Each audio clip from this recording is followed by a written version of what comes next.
matter with Henry? It was the end of a busy day. The engines had been working hard.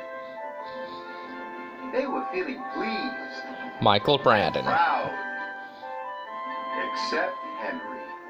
He was feeling ill.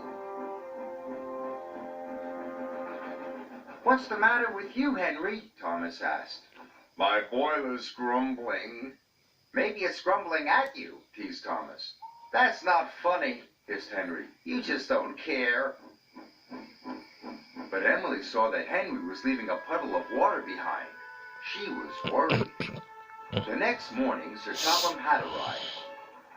"Thomas, Percy, Henry, I want you to collect some freight cars and take them to the docks." "Yes, sir," cried Thomas and Percy. Henry watched the engines puff away. He didn't feel well. "Useful engines don't complain," Henry muttered.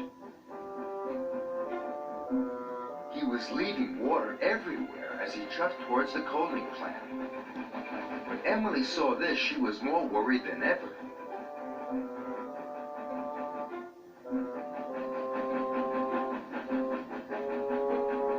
Then Thomas and Percy overtook Henry.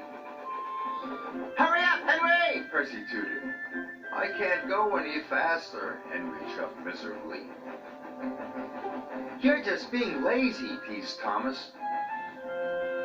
By the time Thomas and Percy reached the coaling plant, they had a naughty plan. "Please, sir," said Thomas, "Henry wants to take more freight cars." "He is bigger," added Percy. The yard manager agreed. Meanwhile, Emily was talking to Sir Topham Hatt. "I'm worried about Henry." Perhaps his tubes are leaking," replied Sir Topham Hatt. "You'd better check."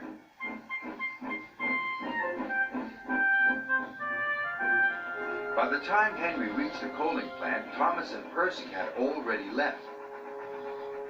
"Why did Thomas and Percy leave me so many freight cars?" moaned Henry. "They know I'm not feeling well." "We'll still have to take them," said his driver. Henry chuffed and puffed and pulled his long line of freight cars.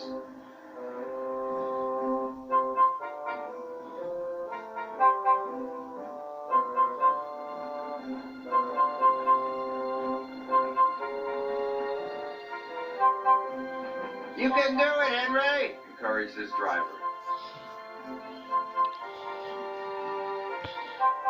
But it was no use.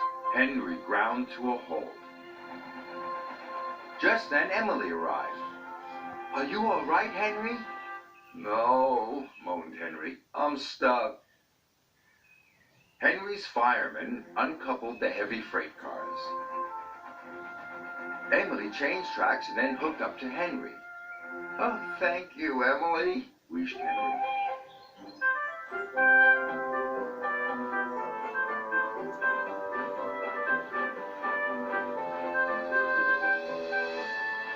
Emily and Henry puffed into the docks.